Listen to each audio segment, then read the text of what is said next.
Okay, boxing fans, we are talking about the fight that has just been announced. This big fight sees the return of the pound for pound number two in the world. Andre Ward, SOG, makes his comeback fight against domestically proven Paul Smith from Liverpool. It's actually happening. Paul, what do you think about this fight, man? I can't believe it's happening. I sadly can, because boxing's that fucked up nowadays that even fights as one-sided and as bad as this, they tend to happen. Sadly, I said everything in the previous video about how much I don't like this fight. It's a fight that Paul Smith absolutely doesn't deserve. It's a fight that Andre Ward should never, ever, ever consider of taking if he is this big pound-for-pound level fighter that he's made out to be, this big superstar wannabe. If he's this massive name, then he shouldn't be wasting his time fighting domestic-level British fighters. This fight really is appalling. I don't care if you're a Paul Smith fanboy, an Andre Ward fanboy. This fight's absolutely garbage. Yeah, let me stop you there for just 1 second, right? Because we're not known for being nice to Paul Smith for some reason. I don't think I've ever told a lie about the man. You know, I've only ever spoke fact. I'm going to do it now. Paul Smith is not in the wrong here, right? He's going to take any opportunity that he can. If this puts him on a big TV network, if it puts him against a very highly rated fighter that a lot of people are going to see, he's going to take that fight because at the end of the day, like we said, he's only been proven at domestic level. His best fight is a British title win against Tony Dodson. That's his best ever fight. Now, if you're American, you might not understand who Tony Dodson is. So you might want to Google him, and we'll let you make your own conclusions about that guy. And that's all I'm going to say. You make your own conclusions on that guy. But that is the best ever fighter Paul Smith has ever beat. He's going to take that fight because it's the best opportunity he can get. And I don't blame him for that. The person I blame for this one is Andre Ward. Because it's actually a joke. We'll get into it in a minute. Rory, tell me what you think about this fight. Update us from our previous video. Yeah, no, it's I'm with you in the sense that there shouldn't be any blame laid at Paul Smith for this. Let's be honest, if someone offers you a title shot on the back of losing two other title shots, you're taking it. Like Paul said, he's probably one of the luckiest blokes around, you know, to have come out with yet another title shot. He was lucky enough to get the first Abraham. He was lucky to then have a rematch. He's now very lucky to then be given a third one. That doesn't happen in boxing unless you've won titles previously or you're a well-known, like I'm talking like top 10, top 15 at least, pound for pound star, big name in boxing. That just doesn't happen. And if you consider that Paul Smith hasn't even won a Commonwealth or a European belt, and the best he's done is a Lonsdale belt. I mean, don't get me wrong, that's great. But to get 3 consecutive world title shots, considering what he's achieved, that's ridiculous. Now, I don't blame him for taking that opportunity, like you said, because it's once in a blue moon you get a title shot anyway, never mind 3. And, you know, he's going to get paid a relative sum of money, I'm sure, compared to fighting a domestic fight. Considering a lot of people hold Andre Ward as, some people, number 1 pound for pound. A lot of people, at least top 2 or 3. I understand that he's going to want get rid of a bit of ring rust. He's not fought in a while. Well, no, let me stop you there because we're going to go on to that in a second, okay? Now, I want to talk about Andre Ward and his ring rust and a lot of the lies that Andre Ward said. I'm just going to come out. He lies a lot and people take it as gospel. You see, no one actually questions what Andre Ward says. They just take it as gospel straight away. Yes, well, he's telling the God, truth. Remember? Well, yeah, you know, because no priest has ever lied, have they? No priest has ever lied. That's a whole new can of worms, which I just thought. Yeah, let's not go there. Let's not go there. Right, but let's move back. Right.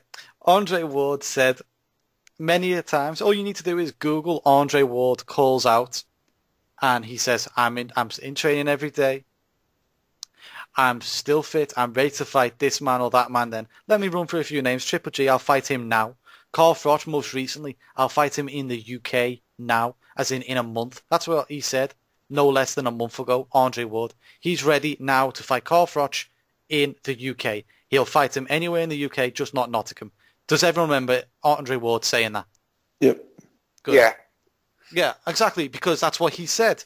No one questions now. So if he is ready to fight Carl Froch in England, yeah, why does he have to fight Paul Smith? Why?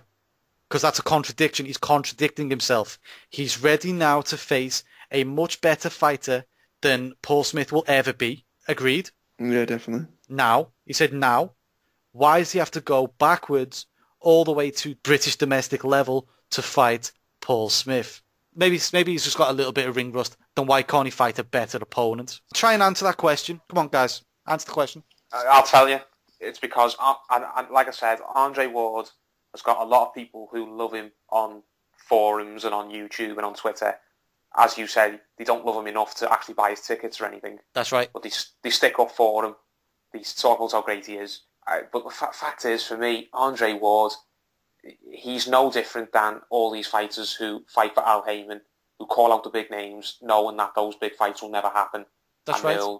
They'll just be content to spend their lives fighting the trash that gets lined up in front of them, as long as they get up some money for it. Exactly. Andre Ward isn't this big, he isn't throwback? this... Throwback fighter? Yeah, that's it. He's not this throwback fighter who'll fight anyone, wants to take on the best, wants to break records, wants to achieve great things and leave a great legacy. He's not.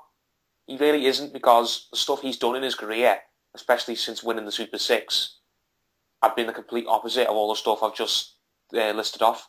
I'm not questioning the fact that he's a great fighter or an elite fighter. Of course he is. Yep. But at the end of the day, he fought Chad Dawson at 168, drained Chad Dawson down. To this day, I don't know why he bothered doing that. Why didn't he go up to 175 and fight Dawson for Dawson's lineal belts? And, if he'd have won the Super 6 and then went straight up to light heavyweight to fight Dawson and beaten Dawson for Dawson's belts, that would have really, really been a great thing to add to his legacy. It really would have been something to be proud of. But instead, he just drags someone down, weight drained, fights him for no titles, and makes the win almost meaningless. Then he goes and sits on his arse for a year, comes back, fights Edwin Rodriguez, a guy no one cares about. That win didn't do anything for him either. And now he's fighting Paul Smith. A sure thing that he's going to beat Paul Smith, and no one will care. It will add nothing to his resume. People are actually sheep when it comes to Andre Ward. They don't question anything, nothing. Have you got anything to add to that, Rory? Yeah, I think the one word that I would use to describe Andre Ward is disappointment. I'm of the belief that he is one of the most technically gifted fighters in the world today. What he can do in a boxing ring is brilliant. However, I think if you look at his career objectively and you were to take out the Super 6, don't get me wrong, brilliant achievement. He wasn't one of the favourites to win it. He was actually very lucky to get in there because he wanted Lucian Butte in there, and he was kind of a bit of an afterthought. So for him to go in and be an underdog and win it and do it as emphatically as he did, fair play to him.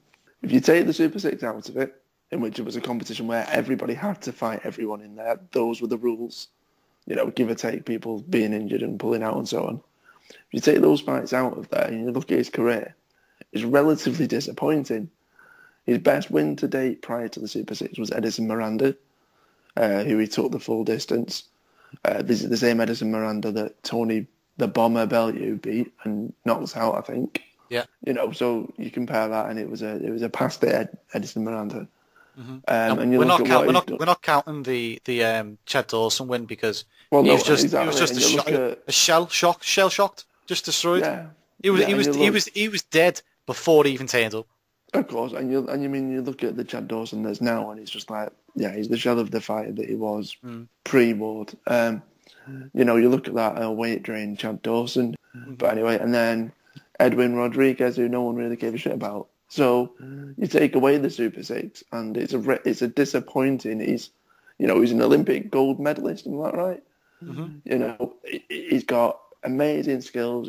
He's in pretty much everyone's top 5, at least pound for pound list. He's been inactive. And then you also, all of that gets wrapped up in a nice, neat bow of the fact that he hates fighting outside of California. And you kind of go, well, you look at it from an outsider and you go, you have all these skills. You could beat pretty much anyone in the divisions around you. You've cleaned up the super middleweight division. I'd say the 4 or 5 guys that you probably haven't faced, the likes of the Gale Groves and the Durrell brothers, you'd probably beat all them as well. If you were to step up, there's some seriously decent fights. How badly, as a good a fighter as you are, do you want to actually fight? Either fuck off or do what you're paid to do. Don't keep regurgitating a load of bollocks, because it's just a disappointing thing. You see such a talent go to waste because you can't be arsed, or it's mismanaged, or there's this excuse, there's that excuse, or I'm having a year out, or I'm not doing this, or well, if I do it, I need this stipulation, that stipulation. Oh, shut the fuck up, man. Jesus, you're not a massive pay-per-view star like Mayweather who can demand what he wants, but stop regurgitating all this bollocks. Paul Smith is an absolute joke of an opponent.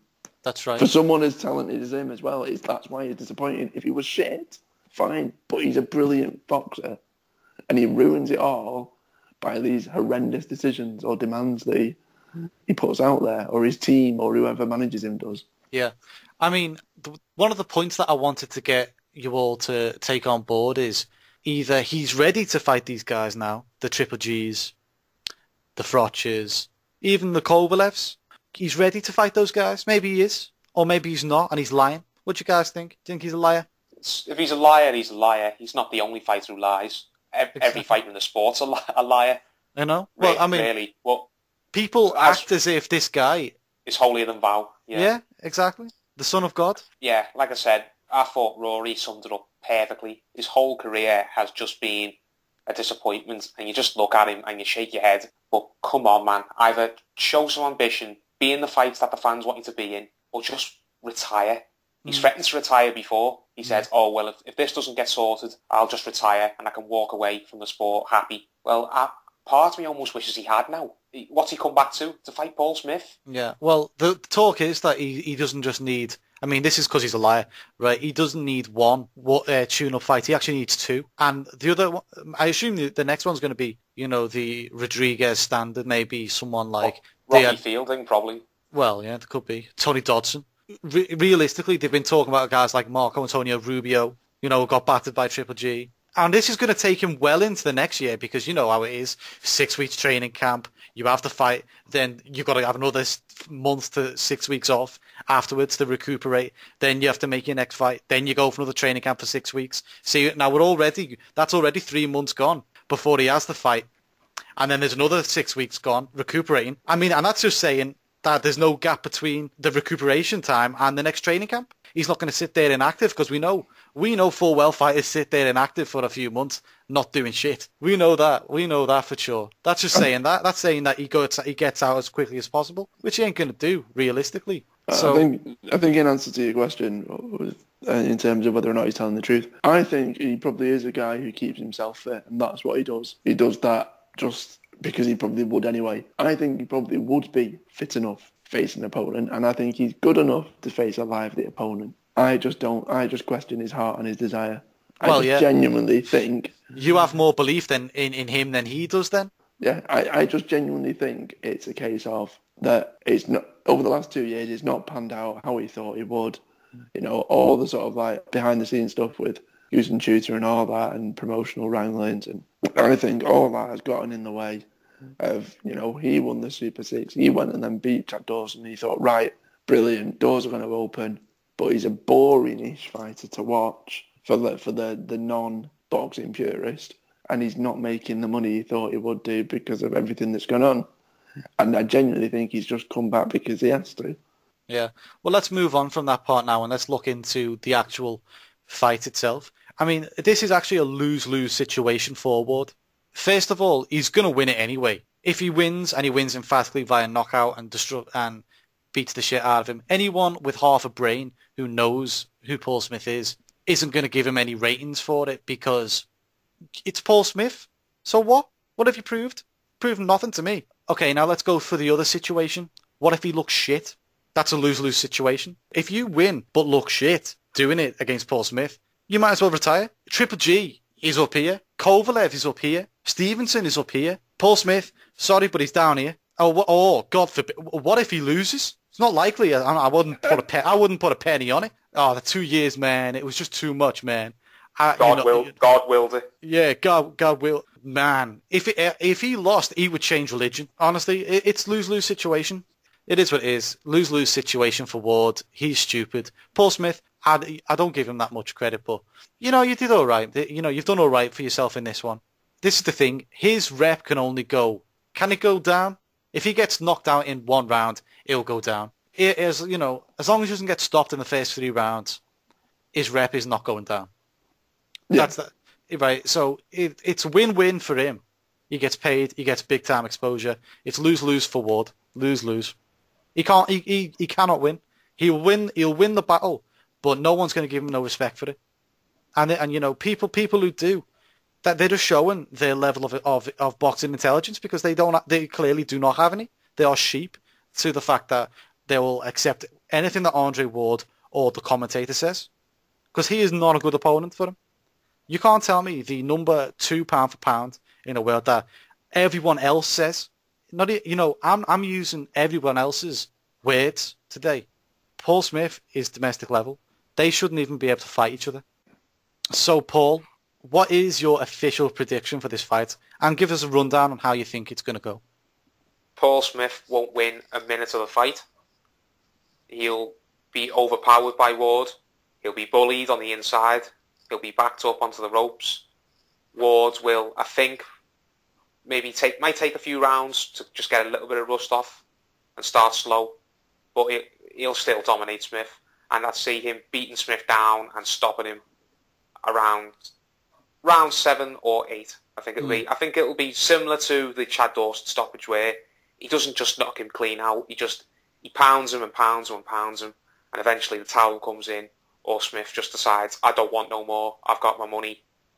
This is it for me. And afterwards, Andre Ward will celebrate his win, say, oh, I'm back, baby, I'm back. I'm ready for the big names, yada, yada, yada. And after that, he'll probably just spend another year on the shelf. The only thing that you've got to wonder is, will Rock Nation be really pushing him out and like saying, I want my money's worth, bitch, because we paid a lot of money for you? You got to wonder. But Rory, what are your thoughts on this fight? I think if Smith was relatively durable, that I'd probably just go with a UD, but I think Ward, for all whether or not I think he's in love with the game or not, I think he'll still want to put on a little bit of a show, especially in front of a home crowd. I think it'll go a little bit further than Paul says, but not much. I'd probably go the final third of the fight, so anywhere between rounds 9 and 12. I can't see Smith getting knocked out or, counted out or anything. I think, as Paul said, I think it'll just be a case of he's so far behind on the scorecards, he's not landing anything, that it'll just be a towel job or just waved off. It's just be, we need to see something from your Paul. He's not going to be able to do anything effectively. There'll be no point. Just take his money and run. Yeah. I mean, yeah, I agree with that. Yeah. The way I look at it, it's got to be a knockout for Andre Ward. Anything else is not... It's not desirable at all, is it? I mean, you can't have showcase fights like this and not really showcase yourself at the highest level that you can fight at. So he's going to have to stop him. I would say the fight's going to be over by 9. Like Roddy said, usually you would say unanimous decision when Ward's involved in fights if the opponent's half durable. But Paul Smith's not. So I'm going to say Andre Ward knockout probably by round 8 or 9. Yeah. Does anyone else want to add anything else before we call it a day? Fuck Andre Ward. Disappointment. Shit.